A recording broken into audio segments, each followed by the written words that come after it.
In the history of the Roman Catholic Church, there were many popes who, for their sins, were called anti-popes and were not recognized as the legitimate representatives of God on earth. But one of them surpassed all the others. His name is Balthasar Cossa, or simply John XIII. This is what we will talk about in this issue.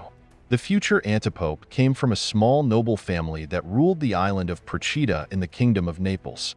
This family had close ties not only with the sea but also with pirates, often providing them with safe bays.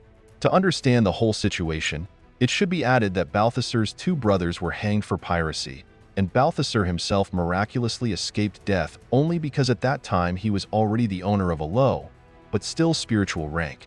Balthasar's career growth was quite rapid. In 1402, Cossa bought the post of cardinal for 12,000 florins. At that time, he was about 30 years old. It was considered a fairly young age for such a high position. By rank, he became the papal legate in the Romagna region, mercilessly imposing taxes on his new wards, which partly ended up in the pocket of the young cardinal, and partly went to the mercy of higher dignitaries. However, the position of provincial cardinal did not suit the ambitious Balthasar. In 1408, he agreed with other cardinals, taking advantage of the schism that reigned at that time in the Western Church.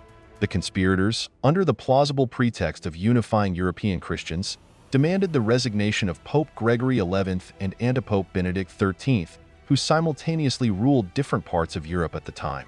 However, the conspirators failed to unite the fragmented Catholic world. Instead, they chose as third pope one of their cardinals, who became known as the anti-pope Alexander V. Just a year after his election, Alexander V died under suspicious circumstances, namely from poisoning. Well, Balthasar Cossa immediately becomes the new antipope. He is now John XIII.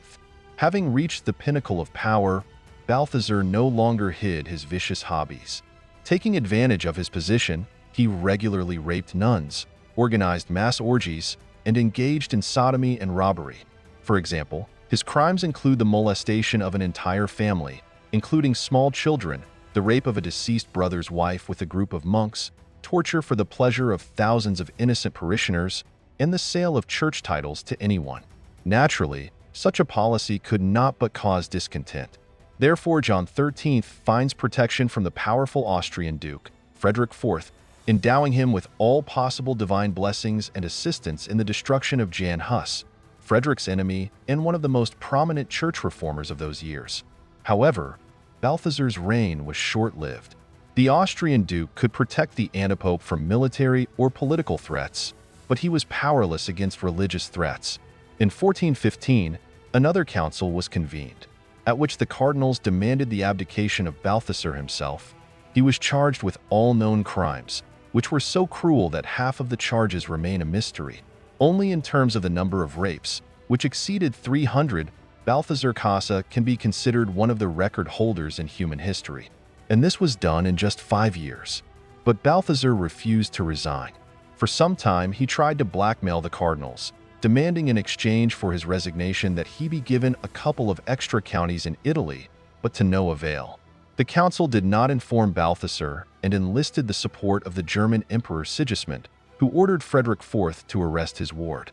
In prison, Balthasar agreed to all the demands of the cardinals, confirmed his abdication, and came to bow to the new Pope Martin V, receiving from him a small bishopric in Tusculum as a symbolic reward. But for many centuries, the name of John XIII enjoyed such bad fame that only in the 20th century the elected Pope Roncalli decided to take this name again, taking the same number 23, thereby showing that he did not recognize Balthasar's right to be called Pope. Thanks to everyone who watched this video to the end. To find out about the latest releases, you just need to subscribe to the channel and click on the bell. Also, leave your thoughts in the comments and give it a thumbs up. See you soon.